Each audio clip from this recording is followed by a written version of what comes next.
Su- Super, voilà. Donc c'est vrai que on est un peu en parallèle et puis on a une filiation. Donc Étienne Périni va présenter principalement la première partie. Enfin moi je démarre, après Étienne intervient et puis Kevin qui est à la manœuvre et qui est en doctorat sur le dispositif poursuivra. Donc dans ce cadre, on intervient aussi dans la perspective du chapitre d'ouvrage pour lequel nous avons été retenus autour de la figure de l'acteur virtuel. Et notre spécificité rejoint une des parties des travaux que tu as mentionné avant, Cédric, qui est donc le double de soi à son image, d'où le titre Un acteur virtuel à l'image de soi. Tu peux avancer. Du coup, le premier point, c'est que les références de notre projet alors, ne sont pas uniquement Legend of Zelda Breath of Wild, qui est en fait une situation assez classique du jeu vidéo qu'on a voulu présenter là pour montrer toute cette diversité et, disons, commune posture que le joueur a lorsqu'il manipule un avatar à la troisième personne, qu'il voit donc de dos, et qui, dans ce cas, à gauche, escalade un bâtiment, à droite vole. Et les deux images que vous voyez en dessous sont des annonces de ce que vous allez voir plus en détail à travers notamment des vidéos, qui est donc le dispositif Devenez Avatar, dans lequel la personne se retrouve elle-même transposée dans l'univers grâce à une incrustation vidéo que mentionne cet écran vert, avec l'ambition initiale de réaliser des mesures. Merci. Donc bon, c'est une collaboration dont on donne le cadre, puisqu'elle est partie à la fois d'une collaboration entre Étienne et moi, Étienne Périni, qui est donc à l'Université Paris 8, qui a navigué beaucoup entre Hypermédia et ATI, où il a dirigé plusieurs DEA, et moi-même qui suis issu de Paris 8, et la rencontre avec donc Alain Berthoz, qui a préfacé notre ouvrage Les avatars jouables des mondes numériques, et qui a bien voulu nouer un dialogue entre les arts et technologies de l'image, les études médiatiques en infocommunication où je suis, Étienne aussi, et les sciences de la cognition et neurophysiologie qu'il représente. Merci. Donc l'objectif c'était de dépasser les conceptualisations que nous avions élaborées largement à travers l'ouvrage d'Étienne Périni sur l'interface iconique de l'interface iconique à l'avatar numérique, hein, qui s'appelle Images interactives et jeux vidéo, et on voulait concrètement inventer un système qui permette de concrétiser un certain nombre de nos idées. Et pour ça, on a beaucoup réfléchi avec Alain Berthoz et on est arrivé à un poste qui est à la fois d'expérimentation scientifique et qui fait installation de médiation grand public, qu'on va voir en situation. Merci. Bon, sur la méthode générale, hein, on passe rapidement. Hein, on a beaucoup travaillé avec des jam sessions avec des étudiants, notamment de l'ICANN, que j'avais dirigé. On a été investi au Plateau Marais du Collège de France. On a eu le bénéfice d'un directeur artistique, directeur technique de haut vol, Nicolas Galinotti, et on a eu un démarrage fortement boosté par Geoffrey Goris, qui est maintenant docteur, et qui a poursuivi sa thèse sur le sujet aussi de la fidélité de soi dans les avatars. Merci. Et donc on a eu énormément d'étapes pour passer de cette préface et de cet ouvrage que voici à gauche, jusqu'au principe général qu'Étienne a eu, Étienne Périni, dans l'idée de transposer la personne elle-même par son incrustation vidéo pour qu'elle se voit agir de dos dans un monde minimaliste qu'on va voir et qui va finalement être un cas un peu étrange par rapport aux habitudes de jeux vidéo qui font appel à plus de mécanismes comme on a pu le voir avant avec Cédric. Merci. Du coup, bah là, je vais peut-être progressivement préparer le passage demain à Étienne. C'est vrai qu'on se questionne globalement sur l'intégration de ces mondes virtuels, qu'on appelle monde numérique, et le rapport que l'on a entre le ici et maintenant et le là-bas. Et Étienne a développé une approche que je vais lui laisser le soin de présenter, parce que c'est lui qui l'a déterminé avec ces termes, de type logistique. Étienne ? Attends. Pour l'approche. Ouais, parce qu'en fait, l'approche logistique que tu as développée, elle part de l'analyse matérielle du dispositif d'interaction et elle essaie d'aborder la triade image interactive, qui est l'objet général qui nous intéresse, le programme informatique que vous connaissez bien, et son rapport avec le sujet humain. Et donc ta thèse principale, je te laisse, tu prends la main? Oui, donc la thèse principale, c'est que. Donc, en fait, ça c'est quelque chose qu'on avait déjà un petit peu établi auparavant, c'est que l'image interactive constitue le paradigme du jeu vidéo, et avec l'avatar s'institue un nouveau rapport de soi avec la technique. Vous voyez, c'est plutôt une approche infocom, puisqu'on s'intéresse aussi à des effets sociaux, à des effets sur collectifs, etc. Donc, après, il y a un certain nombre de concepts que je vais survoler dans la suite des diapos pour vous brosser le tableau conceptuel de cette affaire-là, de quoi on parle, de vocabulaire et tout ça. Voilà, on peut peut-être passer à la suite. Alors, tout ça part, en fait, notre approche, ça a été un peu notre rencontre. Moi, j'avais pas mal travaillé sur le vidéodisque dans le temps, et donc en posant ce genre de schéma, de diagramme, ce qu'on est en train de dire, c'est que en fait, c'est des systèmes extrêmement cybernétiques bouclés. Il y a une causalité circulaire du sujet et d'une réalité virtuelle. Le sujet est de ce côté-là. Il y a l'écran entre les deux personnes, enfin entre les deux mondes, et il y a un monde virtuel de l'autre côté.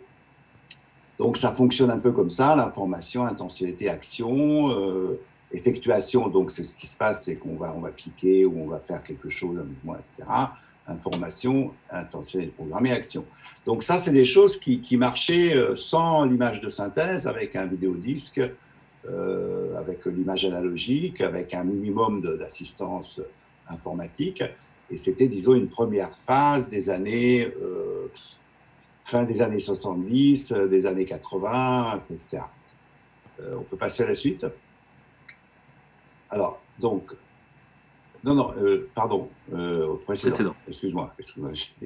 Bon, ensuite, notre rencontre donc avec Étienne Armand, et qui est issu de son travail de thèse, etc., c'est l'instanciation.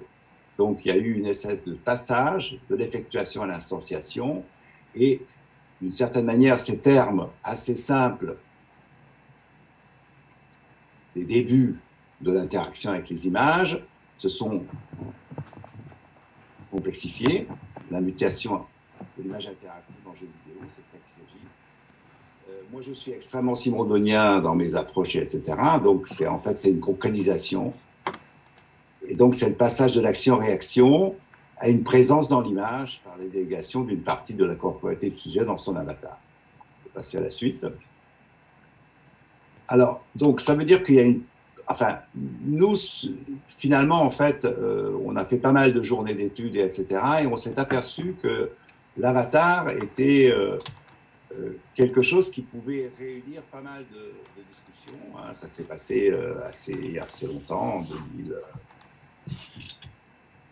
en 2007, 2008. 2009, en 2009, voilà. Et donc, on a commencé à voir l'avatar et son monde. D'accord? Et alors donc, en essayant de comprendre ce qui se passe dans le monde du jeu vidéo, le cercle du gré, le cercle du play, avec une inversion. On peut passer à la suite. Et là, on s'approche déjà finalement à ce qu'on a fait. C'est qu'en fait, on s'est beaucoup basé dans ce qu'on va faire et ce que vous allez voir dans le projet Devenir Avatar, sur le cercle du play, et on a enlevé un certain nombre de choses qui étaient des surdéterminations, qu'on considère comme sidération, des cercles du game, qui sont le jeu réglé, etc. Donc, vous allez voir qu'on a enlevé pas mal de choses qui sont de ce deuxième cercle. On peut passer à la suite. Alors, là-dedans, la thèse qui est défendue derrière ça, c'est que c'est un mode d'existence. Hein, c'est un mode d'existence technique, c'est un mode d'existence avec la technique, le mode d'existence avatariale, et c'est quelque chose qui a signification en termes de mode d'existence. Alors, tout ça, c'est basé sur un mouvement croisé entre représentation et simulation, etc. Bon, on voit bien. Couplage entre intentionnel humaine et intentionnel programmé. On peut dire intentionnel sujet et intentionnel machinique, enfin, etc. Alors, il y a quelques références. Hein. Le premier jeu, c'est 68. Les mondes ont pris l'idée que les jeux vidéo étaient des espaces images, parce que ce n'était pas considéré comme ça, c'est 2008. Et effectivement, ce qui a accéléré cette existence du mode d'existence avatarial, c'est quand même Second Life, qui est basé là-dessus. Je vais passer à la suite. Alors en fait, quel est qu'est-ce qu'on essaie d'étudier? On essaie d'étudier une bilocalisation. Alors, il y a deux types, vous allez voir, sur deux slides différents, en tant que base de ce qu'on a fait. C'est cette espèce de bilocalisation vidéoludique. Donc, c'est la situation d'ubiquité, le corps propre est devant l'écran, une partie de la corporéité se trouve projetée et instanciée dans l'avatar. Les actions prennent l'allure d'une téléopération, téléexistence. Il y a la question de l'agencie qui va venir. L'immersion avatariale et que l'immersion, ça c'est un peu la définition de l'immersion avatariale que j'ai essayé de donner en 2014, déjà en ayant démarré le projet, mais ça résumait un peu les bases un peu théoriques de cette affaire, que l'immersion avatariale est une figuration coopérable produisant des visions habitées en situation de bilocalisation par externalisation de soi. Et donc là, ça fait quand même beaucoup de termes. On va passer à la suite. Je ne fais que survoler. Je n'essaie pas d'expliquer là.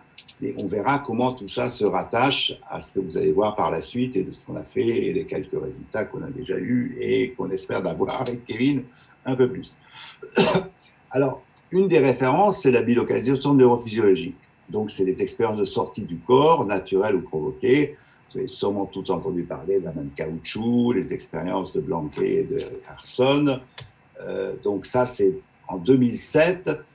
Et il y a cette affaire qui est apparue comme ça, qui a été cataloguée du côté des jeux vidéo, de la réalité virtuelle, parce qu'il y avait des lunettes, il y avait la télé. Bon. Dans les expériences provoquées, on essayait de simuler quelque chose qui était une sortie du corps artificiel et que quelqu'un qui est ici se voit là-bas et en utilisant des sollicitations sensorielles. On verra par la suite que nous, effectivement, on a laissé tomber ces sollicitations tactiles en pensant que la sollicitation visuelle allait fonctionner de la même manière, exactement, et tout ça. Alors, en partie oui, en partie non, on verra. Alors, tout ça, derrière ça, il y a un modèle qui est fait par Blanquer, qui est que cette expérience qu'ont les gens vient d'un échec d'intégration multisensorielle, donc proprioceptive, tactile et visuelle. Et c'est ça qui provoque des illusions vestibulaires, ce que simule artificiellement celui des différents patients. Je vais passer à la suite. Voilà, donc là, vous voyez le dispositif de Blanquet, que probablement vous connaissez, je ne vais peut-être pas m'apesantir. Donc, vous voyez bien que quelqu'un est filmé, porte des lunettes de visio-casque, et il se voit, cette personne-là se voit devant lui, et quand il est sollicité dans son dos, il voit cette sollicitation sur le sujet qu'il voit devant lui, qui est lui-même, et qu'effectivement, on peut passer à la suite. Pardon. Ah non, c'est pas ça qui me vient, c'est pas grave. Donc voilà, ça fonctionne un peu comme ça. Et tout ça, ça mobilise quoi? Ça mobilise des concepts de schéma corporel, de double de soi, de corps propre et d'image du corps, incorporation, décorporation. Je vous donne quelques références entre Berthoz, Andrieux, Tisseron et Tordeau, qui nous ont aussi servi. On peut passer à la suite.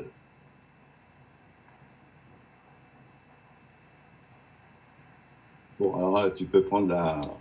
D'accord. Bah donc, Voilà. comme vous pouvez le comprendre, on a une situation de mise en place du sujet devant un rideau vert. Il est muni d'un visiocasque sans fil. Une Kinect est derrière lui. Et le film est en même temps traque ses mouvements pour permettre un contrôle sur la situation dans laquelle il est projeté, qu'on voit à droite, hein. Et cette situation, elle est particulière puisque c'est une situation de vol dans laquelle il se déplace librement entre ciel et terre. Et donc avec Berthoz, donc cette idée originale, elle a été proposée par Étienne, mais elle a été bien sûr travaillée ensemble. Et donc on a abouti à l'idée d'un paradigme au sens de la neurophysiologie, hein, comme on dit la main de caoutchouc, qui s'intitule l'avatar volant autoscopique, AVA de son petit nom, qui essaye de tirer justement un profit de l'écart entre le fait d'être debout immobile dans un laboratoire et en mouvement, en train de voler euh, ailleurs. D'où voilà, la mobilisation des différents mots-clés qu'on a en partie vus jusqu'ici, auquel se rajoute la notion de vection, qui est donc l'illusion d'un déplacement provoqué par le mouvement perceptif visuel. L'adaptation duale, le fait de s'adapter à la fois ici et à là-bas, et des questions de mesurabilité qu'on a essayé de développer que montre le petit écran à gauche. Merci, la suite. Donc, alors pour vous montrer un peu les choses concrètement, voilà ce que la personne voit dans son casque. Au départ, un monde vide et où elle apparaît, on a écourté un peu, et où elle reçoit une consigne selon laquelle on lui demande d'écarter les bras, de telle sorte qu'au moment où ça a lieu, elle s'élève, sans qu'elle sache pourquoi ni comment, puis a lieu la bascule visuelle, c'est celle-ci lorsque son corps part vers l'avant par un effet d'anamorphose visuelle, et à partir de là, il lui est dit qu'en bougeant les bras de gauche à droite, la suite, elle va pouvoir opérer des mouvements de monter en altitude, de descendre, et de parvenir à donc avoir une phase de découverte du vol libre que nous avons résumé. Pour aller à la première épreuve, merci, qui concerne, donc là elle est en train de voler, et au loin apparaît, sans qu'elle sache non plus pourquoi, un massif montagneux, et sa marge de manœuvre se réduit un peu puisqu'elle est obligée d'être engagée dans ce canyon, dans ce tunnel, enfin dans cet infiltration. Elle ne peut pas échapper à ça. Voilà. Une phase de vol à laquelle on ne peut pas échapper, elle est générée un petit peu... De sorte que, quoi qu'elle... Au bout d'un certain temps, cet environnement de... La suite. Les falaises sortent et la personne, elle est guidée pour être obligée de traverser. Voilà. Non, tu es toujours sur le même, Kevin. La suite. Donc, là, l'épreuve consiste à traverser le canyon de façon, soit en butant sur le bord, merci, vas-y, soit en... mentionner le rapprochement de la caméra, je sais pas si vous voulez. Oui, bah, on le mentionnera plus tard sur un des exemples. On l'a pas vu, on l'a pas vu. Et c'est pas à l'image, donc on ne peut pas le mentionner. Donc voilà les astéroïdes qui, à la sortie du massif montagneux, apparaissent. Et lorsque vous constatez la collision a lieu, l'avatar visuel vidéo est substitué par un avatar de synthèse bleu, somme toute très sommaire. Là, la personne n'a pas évité les... vraiment... Elle en a évité un ou deux. Mais elle aurait pu. Elle a évité un ou deux. Et en fait, là, il y a une espèce d'épreuve d'éviter ou pas éviter, comprendre, voilà. Alors pour comprendre ce dispositif qu'on a beaucoup porté au public, là on a réalisé en exclusivité pour vous ce tableau qu'on inaugure, qui est d'essayer de situer Avatar de soi au milieu, hein, vous voyez, la colonne sous la personne qu'on vient de voir, et les propriétés à gauche, en mettant d'une part le jeu vidéo et l'avatar classique qui le comporte, et d'autre part un cas bien connu qui s'appelle Birdly, qui est plutôt RVesque, c'est-à-dire propre au monde de la réalité virtuelle. Et en fait, là, l'idée principale, c'est de bien montrer qu'on a voulu fabriquer un cas limite qui est un petit peu ni-ni, c'est-à-dire on n'est ni dans un avatar qu'on a fabriqué soi-même à la façon de MMORPG, mais pourtant, comme on vient habillé tel qu'on est, on a choisi ses vêtements, et puis on est un peu l'auteur de soi-même, hein, dans une vision de l'individu autoréalisé. Alors que dans Birdly, voilà, on est bien sûr en vision subjective en train de voler dans les immeubles de New York, mais il n'y a pas de configuration et surtout on ne se voit pas, donc on est en vision subjective, on suppose que c'est soi. L'altérité, c'est un autre que soi dans le jeu vidéo, là il n'y en a aucune, c'est soi-même. Et là on est un animal, un oiseau qui volons. Le fonctionnement est programmé pour l'avatar classique. Dans l'avatar vidéo de notre installation, eh bien, il y a un fonctionnement purement visuel par projection vidéo, incrustation du flux dans Unity. Et ici, le fonctionnement est tout simplement confondu avec le déplacement qu'opère la personne sur sa planche à repasser mécanique. L'apparence expérience, image de synthèse versus image vidéo. Et donc, évidemment, l'opposé, c'est la vision à la première personne, on ne se voit pas. La scénarisation, il y a toujours une biographie, un devenir existentiel, et puis des buts du jeu, dans les avatars de jeux vidéo. Ici, eh bien, il y a une auto-justification autotélique, ça veut dire qu'il se justifie par lui-même. Hein. On y est, soi-même comme ailleurs, ou soi-même comme un autre. Et donc, devenir avatar annonce simplement que voilà, on va devenir son propre avatar. C'est un petit récit tout de même, là où on va devenir un oiseau avec Birdly. Enfin, là où la finalité est un but de jeu, une quête, ici, c'est juste l'expérience qui n'a pas d'autre justification que pour elle-même, même si elle sert nos propos scientifiques.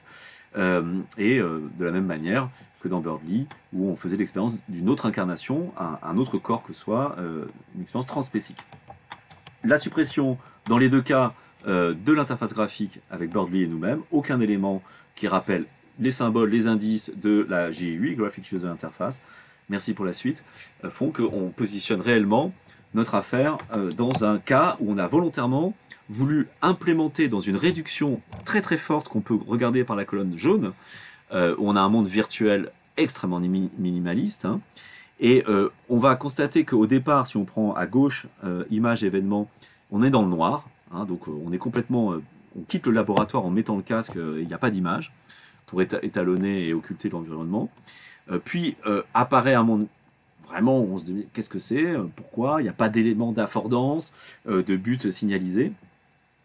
Et on va apparaître nous-mêmes brusquement après d'abord avoir eu une phase initiale qu'on appelle identification primaire, puisque au cinéma, vous savez que la vision subjective c'est déjà installée par le point de vue de la caméra, et donc on s'identifie au point de vue initial, ce qui fait qu'on est placé dans un monde sans savoir qui on est, hein, on ne sait même pas si on a un corps ou ce qu'on sera, donc on est vraiment dans une cybernalisation réduite, c'est-à-dire que on n'a aucune entité à qui déléguer. La cybernalisation, c'est on délègue à une entité cybernétique des intentions, donc là on ne sait même pas ce qu'on vient faire là. Lorsqu'on apparaît, le self-avatar apparaît lui-même, on s'identifie au personnage, ce qu'on appelle l'identification secondaire dans la théorie filmique, et on se retrouve en bilocalisation, puisque on est, alors là, c'est un peu en abîme, on est à la fois au laboratoire debout et là-bas, mais on est aussi à la fois au point de vue de la caméra et devant soi, comme dans l'OBE.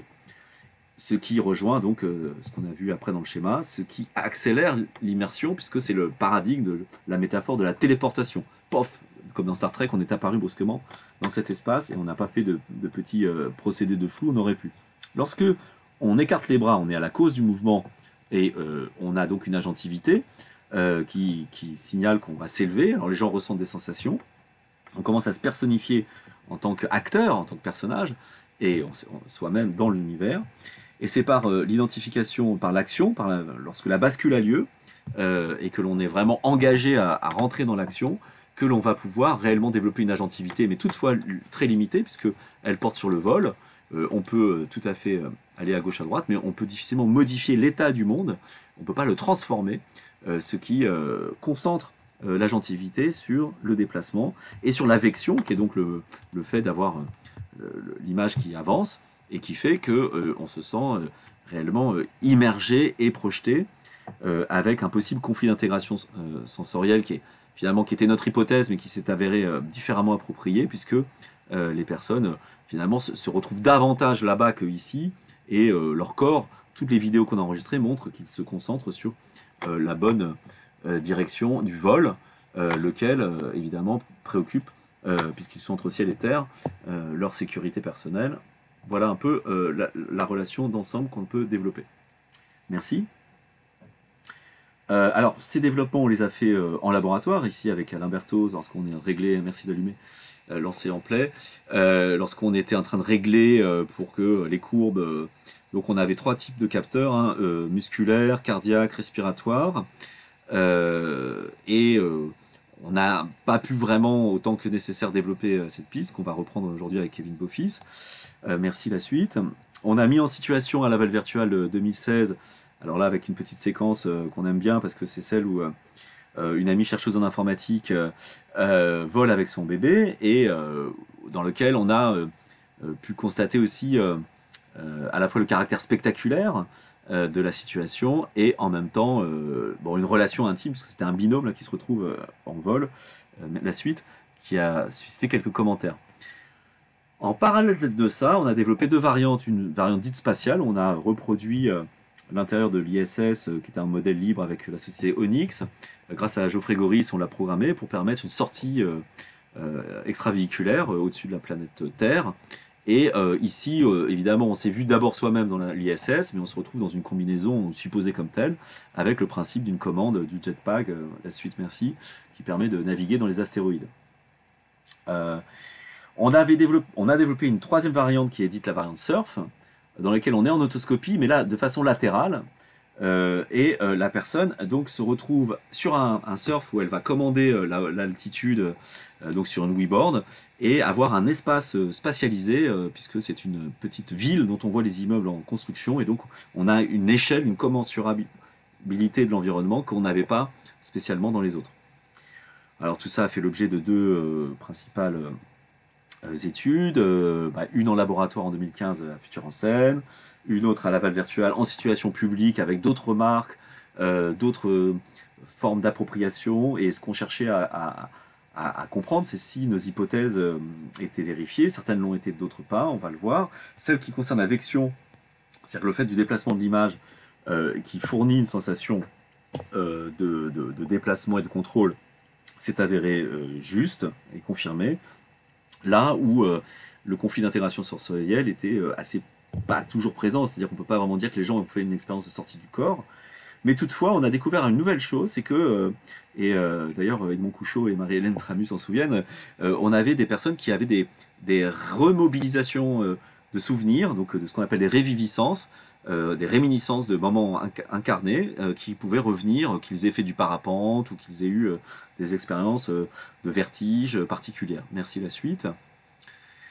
Alors, à partir de cette idée, on a décidé de mettre en étude statistique de corrélation les profils des 40 personnes qui avaient fait la première étude et puis d'une deuxième étude faite dans le cadre d'un master concernant 40 autres personnes, à peu près une quarantaine, qui ont, elles, volé une demi-heure. Et on a essayé de voir ceux qui, alors ça m'aurait plus de commentaires que cela, mais ceux qui, dans l'expérience préalable des gens, c'est-à-dire que s'ils avaient déjà pratiqué des jeux vidéo, s'ils avaient déjà une expérience de vol ou non, s'ils s'étaient déjà vus ou non de l'extérieur, qu'est-ce qui faisait qu'ils avaient un plus ou moins, ils avaient répondu plus ou moins qu'ils se sentaient immergés ou pas. Et ce qui pouvait participer à une forte immersion, c'était par exemple le fait d'avoir déjà des expériences de vol, mais pas d'expérience de vol imaginaire, une habitude de se voir soi-même, donc l'autoscopie qui est le fait de se voir soi-même, et d'être assez novice des jeux vidéo ou des installations du même genre. Merci. Donc ça c'est la corrélation sur la première étude. Sur la deuxième étude avec les mêmes, grandes dimensions entre immersion et contrôle, on a eu aussi là des éléments intéressants sur l'expérience de vol.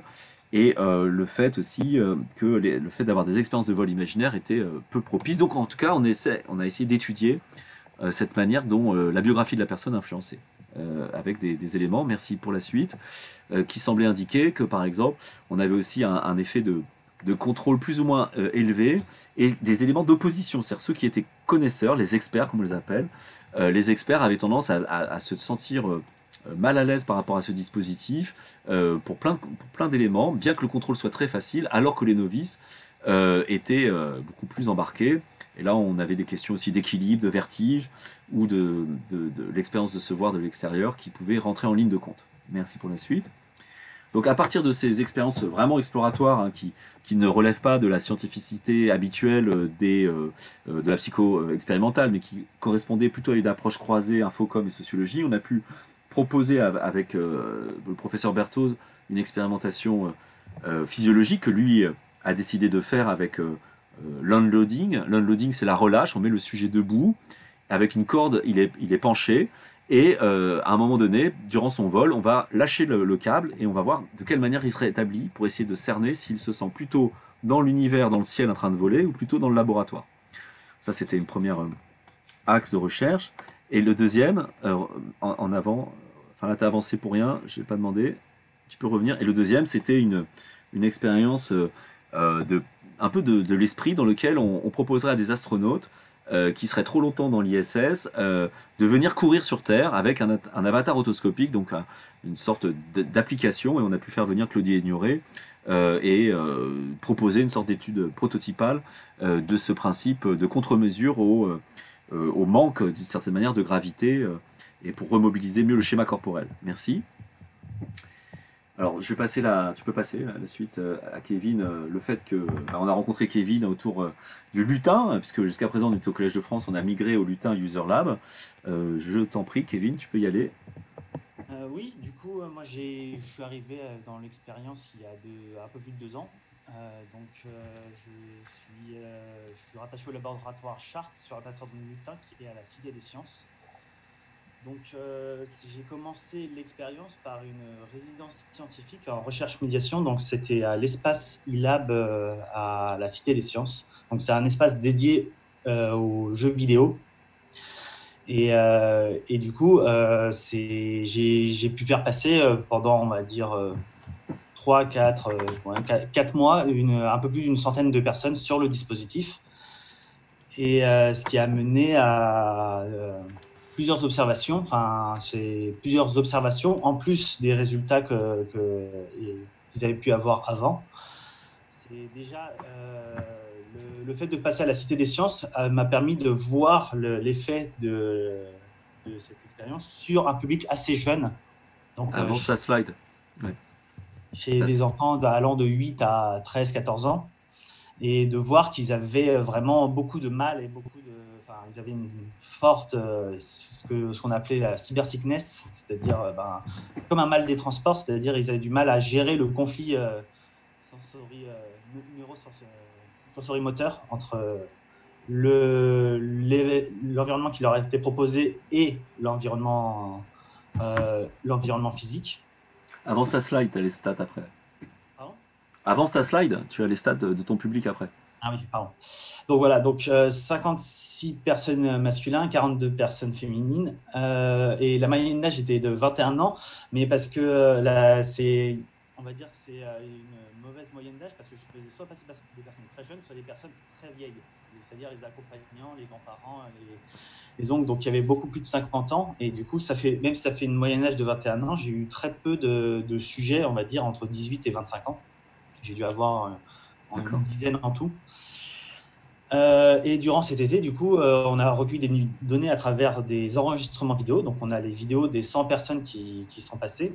On a mis au point une grille d'observation pour chacune d'entre elles. Donc, c'est-à-dire, on observait leur comportement par rapport à nos attentes. Et quand on a pu le faire, c'est-à-dire quand les participants n'étaient pas trop jeunes ou quand ils avaient le temps, on faisait des séries d'entretiens libres, certains filmés, d'autres juste enregistrés, où on posait des questions assez ouvertes pour avoir leur ressenti sur l'expérience qu'ils venaient de vivre. Okay. Et en plus des observations sur l'âge et on a observé aussi l'impact on a appelé ça la spectacularisation de l'interactivité. Donc, c'est-à-dire le fait de savoir s'isoler du monde extérieur tout en oubliant le regard d'autrui. C'est-à-dire, est-ce que le dispositif devenait suffisamment immersif pour permettre à la personne, sachant que, je vais revenir un peu en arrière, sachant que vous voyez, il y avait les personnes passaient, mais il y avait une vitre devant. Du coup, il y avait souvent des gens, une foule qui venaient voir ce qui se passait parce que c'était un laboratoire, on va dire public, où tout le monde pouvait voir ce qui se passait à l'intérieur et poser des questions du coup aux chercheurs qui étaient présents sur place. Et du coup, on a remarqué que en fonction des individus, mais aussi en fonction de l'expertise qu'ils avaient de ce genre de dispositif, ils arrivaient plus ou moins plus ils avaient de l'expertise du genre des dispositifs de réalité virtuelle, moins ils arrivaient à faire abstraction de ce qui se passait à l'extérieur. Et du coup, ils se concentraient beaucoup sur leur appartenance physique, sur le fait de replacer leurs vêtements, de se recoiffer, etc. Et ils avaient tendance aussi à se lasser beaucoup plus vite de l'expérience qui leur était proposée, c'est-à-dire au bout de la moitié de l'expérience, ils enlevaient le casque, ils disaient « bon, j'ai compris, je vais rejoindre mes amis qui sont à côté ». Donc, l'expertise avait l'air de de les empêcher, enfin c'était l'un des facteurs, mais c'était l'un des facteurs qui avait l'air de les empêcher à vraiment s'immerger, à vraiment s'engager dans l'expérience proposée. Ah bon? Du coup, moi j'ai décidé de partir, de continuer mon travail sur ce dispositif en partant sur une thèse, donc en m'intéressant sur l'immersion et la présence dans l'environnement virtuel, mais amenée grâce à l'avatar. Et en travaillant du coup sur une comparaison entre les types d'avatars, c'est-à-dire en partant d'un avatar de synthèse jusqu'à l'avatar autoscopique. Donc 3 étapes d'avatar. On va avoir l'avatar de synthèse, l'avatar humain mais qui ne représente pas la personne, on a appelé avatar on a appelé avatar alterscopique, et l'avatar autoscopique qui est l'avatar présenté dans Avatar volant. Et du coup, je m'intéresse du coup à comment on va s'immerger dans le monde virtuel et surtout comment on va s'incarner dans son avatar en me basant sur 2 théories de la psychologie cognitive. Donc, la première, c'est la théorie du couplage perception-action qui avance que notre mode de perception et notre mode d'action va être défini par l'outil qu'on utilise.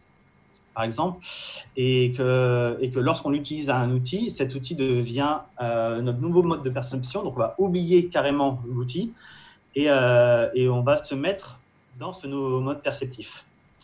Je peux prendre l'exemple, si on prend dans le jeu vidéo.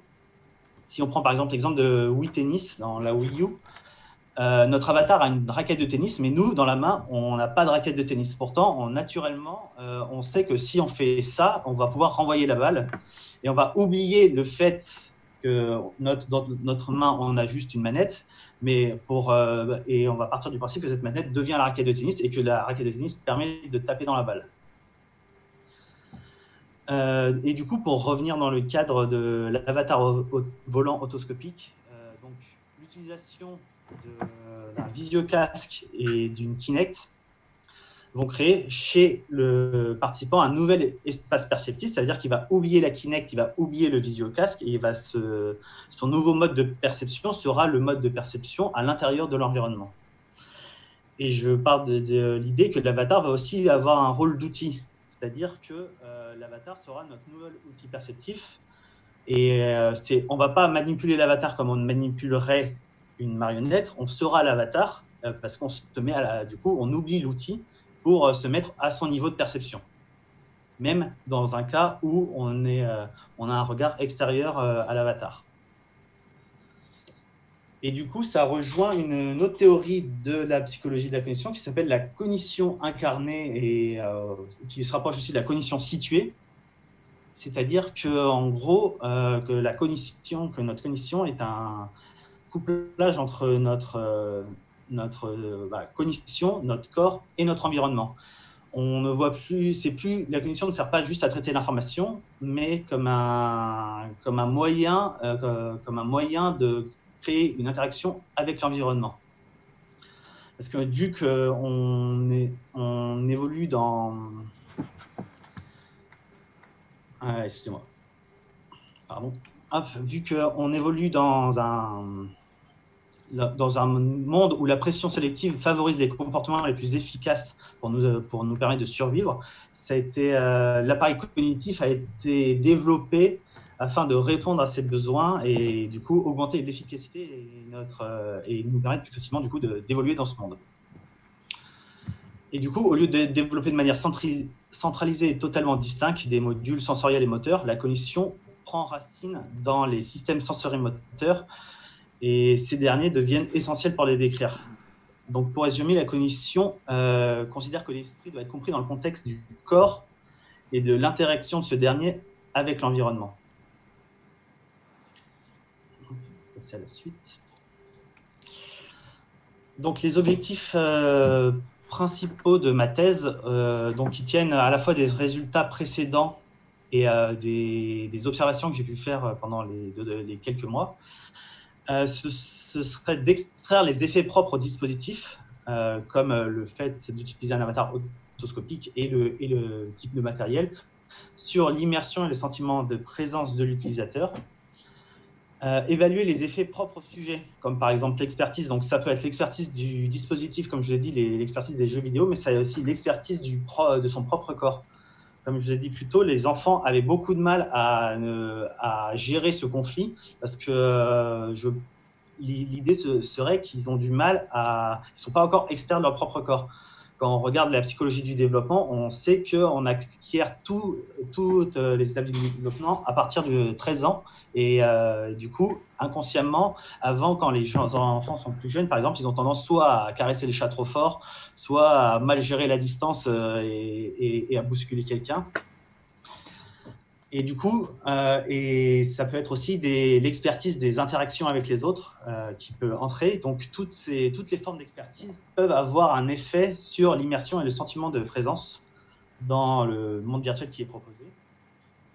Et après, de coupler ces effets et pour montrer comment se met en place du coup ce que j'ai appelé un transfert cognitif. C'est-à-dire comment notre esprit, notre matériel cognitif va quitter notre corps physique pour s'incarner dans notre corps virtuel, donc se mettre en situation de bilocalisation. Donc, on va envoyer une partie de notre matériel cognitif dans l'avatar virtuel. Et enfin, mettre en place des nouveaux outils objectifs d'observation et de mesure de l'immersion et de la présence. Donc, jusqu'à présent, on a utilisé beaucoup des questionnaires. Et ils ont évoqué aussi le matériel TEA et le matériel physiologique en règle générale. Donc, l'idée, ce serait de reprendre ce matériel pour mettre en place un mode d'observation de l'immersion et de la présence, au niveau de la posture, au niveau du battement du cœur, etc. Et à ça, j'aimerais ajouter des modes de mesure oculométrique, c'est-à-dire mettre un eye tracking au niveau du casque afin de regarder les temps de fixation de l'utilisateur sur les différents éléments du décor. Est-ce qu'il va regarder plus son avatar ou est-ce qu'il va regarder plus le paysage? En partant du principe que s'il est fortement immergé et s'il est vraiment incarné dans l'avatar, il passera moins de temps à regarder son avatar vu que c'est lui-même. Donc, il aura intégré ça et du coup, il sera plus concentré sur l'environnement et sur les météorites, sur le canyon, etc. Et le dernier outil de mesure que je souhaite ajouter, c'est la mesure EEG. Donc, parce que en gros, il y a plusieurs études qui ont été mises en place qui ont montré que certaines ondes EEG étaient liées à l'immersion et se différenciaient d'autres états comme la concentration ou la rêverie. Et donc, j'aimerais pouvoir adapter du coup un système EEG au système avatar volant, sachant qu'il y a beaucoup de biais qui rentrent en compte, comme le fait que les participants se déplacent et du coup, ça peut créer beaucoup d'artefacts et d'incohérences dans les mesures, enfin de faux positifs et de faux résultats. Donc c'est un projet qui est en cours et que résume la carte qui va suivre, que tu peux montrer peut-être. Voilà. Donc sur cette carte, vous le voyez là, il vient de parler électroencéphalogramme hein, pour ceux qui ne connaissent pas EEG, oculométrie et mouvement Kinect analysé. Donc ça c'est le projet en bas en orange. Et vous voyez, bon, c'est une carte un peu compliquée, mais en gros, Devenez Avatar a eu 3 versions, un spatial avec le CNES et la version où on était dans l'ISS, le surf un peu plus ludique. Mais nous, on s'est concentré sur le vol de l'Avatar dans sa variante plutôt scientifique, hein, qui a permis les expérimentations en violet à droite, là, les XP de 2015, 2016 et on espère en 2021, et avec un certain nombre de capteurs là au milieu en bleu. Et puis à l'occasion, on a eu des petites observations accidentelles qu'on ne va pas détailler là. Sur la slide suivante, vous verrez aussi que nous avons essayé de transmettre une partie de nos réflexions, et vous reconnaîtrez Edmond Couchot, Alain Berthoz, et des situations, et Kevin Beaufils en situation de présentation, donc sur un petit channel confidentiel, mais qui finalement accumule nos vidéos et nos nombreuses mises en situation. D'ailleurs, on espère que ce séminaire, avec l'accord de ces organisateurs qui nous ont dit OK, pourra rejoindre cette plateforme. Et de manière générale, on voit bien de quelle façon notre enjeu aussi ici, c'est de s'approprier, c'est de rendre appropriable à d'autres notre dispositif, comme pourra peut-être conclure là-dessus, Étienne, puisque c'est avec aussi des collaborations art sciences ou de type créatif, design, qu'on peut envisager de mettre en évidence des cas particuliers, hein, n'est-ce pas, Étienne?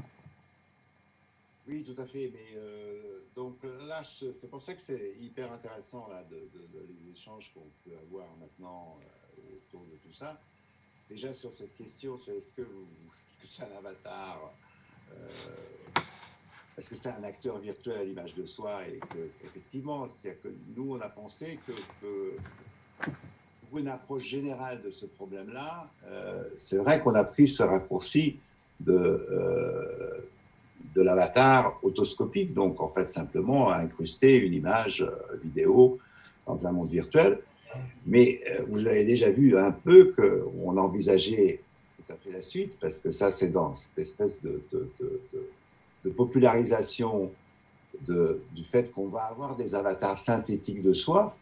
Donc c'est pour ça que c'est extrêmement intéressant l'intervention précédente sur toutes ces problématiques-là, exploratoires et déjà extrêmement opérationnelles de l'avatar de soi, mais c'est un petit peu au niveau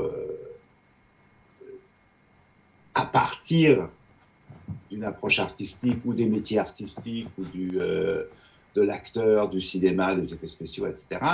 Nous, on a eu une approche tout à fait différente, un petit peu plus fondamentale sur qu'est-ce que c'était ce phénomène d'avatarisation. Hein? Peut-être qu'on peut départager l'écran pour passer aux questions. Merci. Ben voilà, à vous la parole.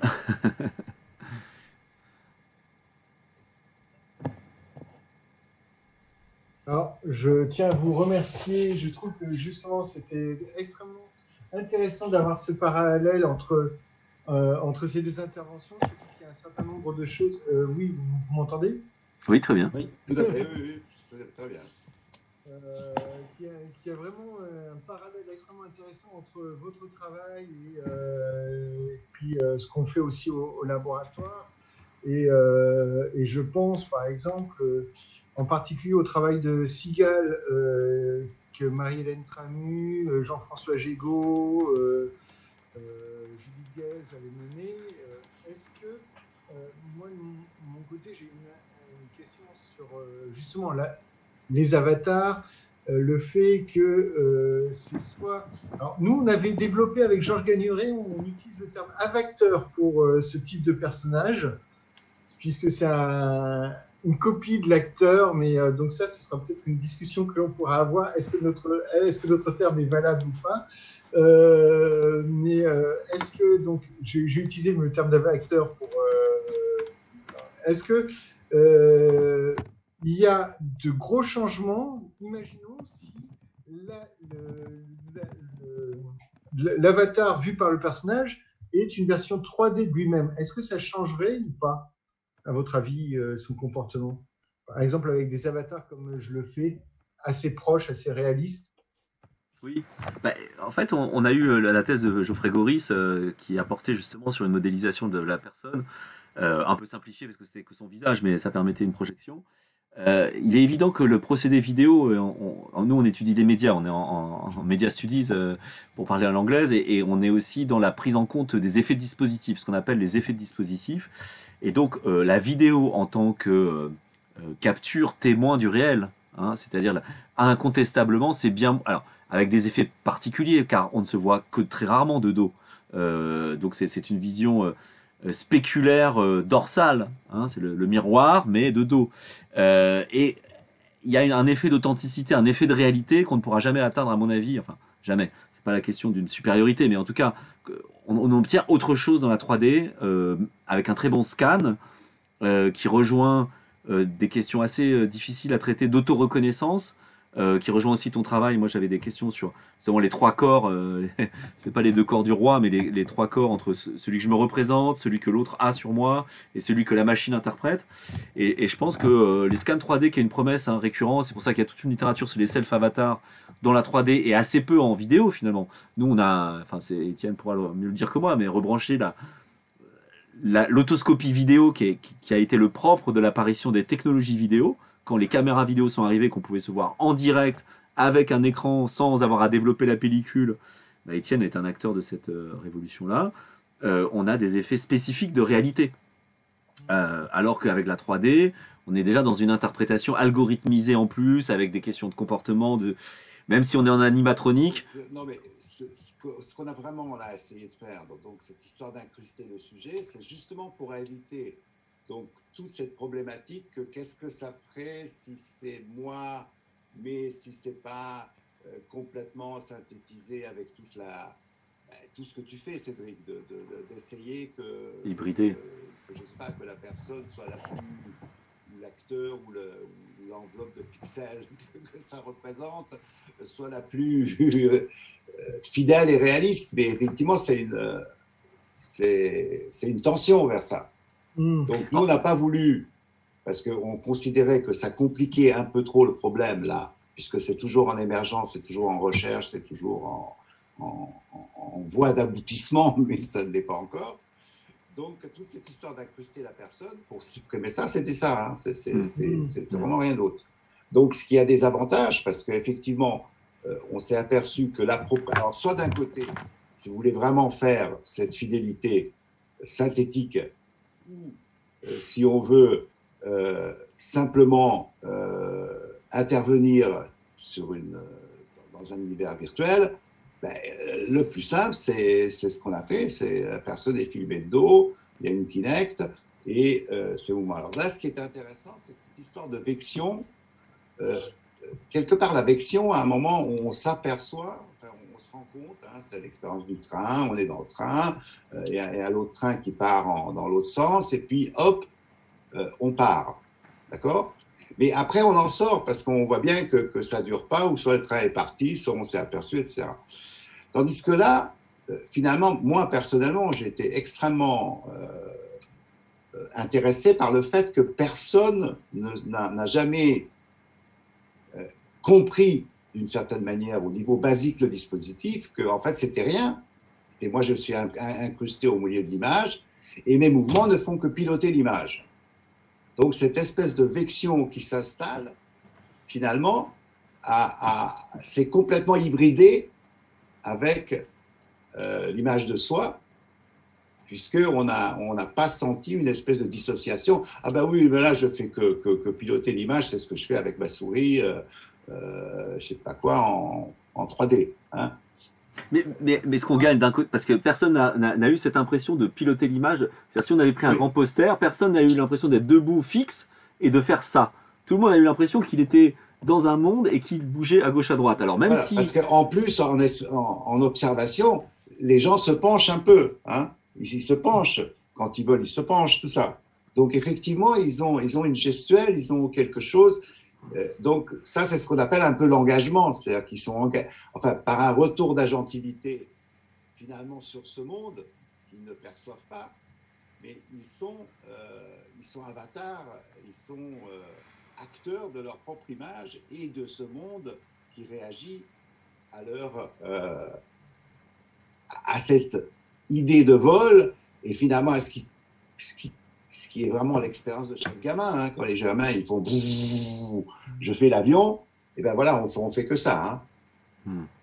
Et avec des effets quand même qu'on peut pas négliger d'hétérogénéité iconique. C'est-à-dire que on est dans un mix média, on est dans une mixed reality, on a bien pris un élément du réel pour l'exporter et l'introjecter, enfin projeter dans l'univers. Voilà. Et donc on est littéralement dans une opération de projection d'un morceau de monde. Donc il y a bien dans l'avatar 3D, par contre, on sera en homogénéité avec l'environnement. Donc il y a un effet d'écart.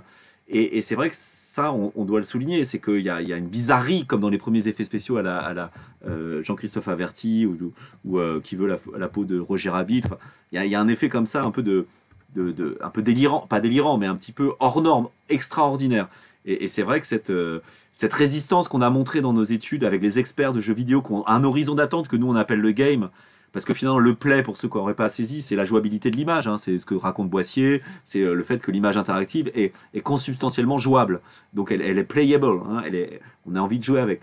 Mais c'est pas pour autant qu'il y a le game avec ses règles, ses attendus culturels et tout le tralala. Et donc les experts, ils étaient à la fois dans une lecture critique du média à l'aune de leurs attentes de gamers, mais aussi à l'aune de leurs habitudes de pratique. Et là, on a enlevé la manette, enfin, vous voyez toute la simplification qu'on a faite pour un dispositif qui est très simple, qui est très très simple et qui finalement nous trouble nous-mêmes, parce que ça fait quand même 5 ans qu'on l'étudie, qu'on n'arrête pas de faire des réflexions. Et pour finir ma réponse trop longue, c'est que c'est la même méthode que en astronomie.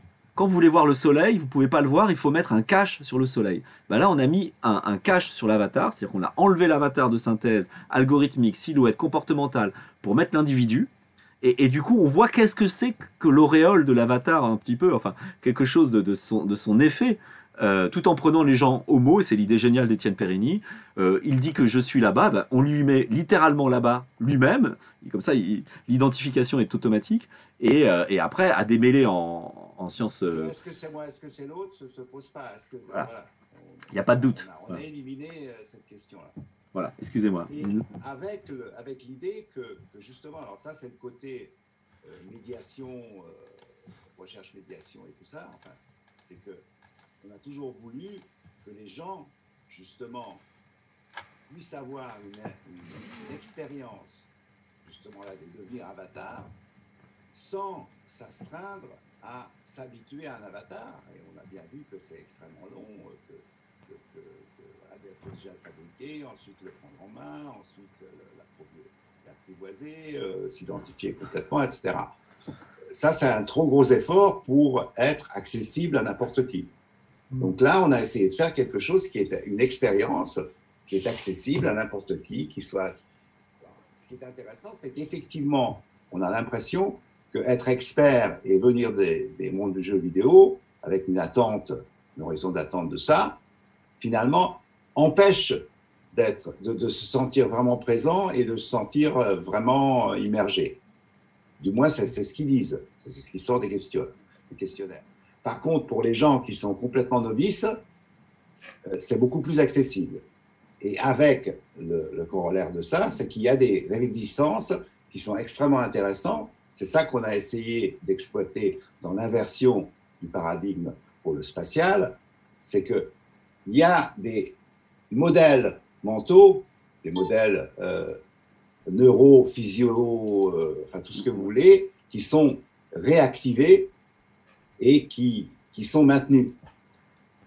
Hein? Donc l'idée, c'est que ces systèmes-là permettront des maintiens, des apprentissages, des choses en utilisant finalement cette couche assez profonde de la mémoire, du cerveau simulateur, de ce que vous voulez, enfin, à la Berthoz. Moi, je voudrais ajouter une petite chose, si vous me permettez. Je suis Georges Gagneret, j'ai rejoint l'équipe d'ATI. On voit que là, voilà, on commence à voir le visage. J'ai pas le retour, pardon, voilà. Non, mais j'ai testé ce dispositif Devenir Avatar, et effectivement, c'est une expérience fascinante. Et je voudrais simplement ajouter que l'intérêt est de noter une différence entre les experts et les non-experts. Et en même temps, moi, je viens plutôt aussi du monde du théâtre, donc c'était aussi un autre rapport à l'image.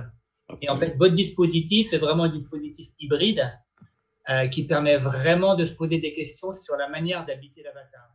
C'est un apport qui est très fort dans le sens où finalement, on est confronté à un objet qui est aussi un objet qui nous désarçonne, qui peut nous désarçonner ou qui peut nous surprendre avec une immédiateté et le fait de pouvoir rapidement s'en emparer. Et du coup, vous ouvrez plein de pistes sur ce qui se passe de manière assez profonde, profondément dans cette question d'habitation de l'avatar. Et je dois dire que ça croise et c'est complémentaire des approches qu'on pourrait avoir plus en théâtre ou plus en habitation d'un avatar dans un jeu vidéo. Ça vient vraiment enrichir des questionnements qui restent encore émergents et dont un des mérites de votre travail est de le conceptualiser de manière assez profonde avec une passerelle avec Berthoz et avec tout le travail d'Étienne Armand et votre travail sur l'image. Je trouve que ça forme quelque chose de très fort, mais qu'il faut continuer d'explorer, qu'il faut mettre en avant, parce que par exemple, la notion d'avatar que citait Cédric, c'était en fait simplement une chose une génie de Cédric en développement, de se dire qu'on avait un corps 3D et lui rajoutait directement l'image de la Kinect sur le corps 3D. Donc on avait véritablement une image visuelle de pixels sur un corps en profondeur. Et on pourrait aujourd'hui avoir des scanners avec des caméras qui puissent recréer véritablement une incarnation, une enveloppe, cette sculpture matrice du participant. Sauf qu'effectivement, ça demande beaucoup de moyens. Et la force de votre dispositif, c'est son immédiateté. Il y a une qualité vidéo et tout de suite, on se reconnaît et tout de suite, on est dedans. Et ça marche très, très bien, quoi. Donc, je pense que tout ce travail-là, il va vraiment rejaillir, il va continuer à être creusé par Kevin. Et ça va être très intéressant, c'est très complémentaire.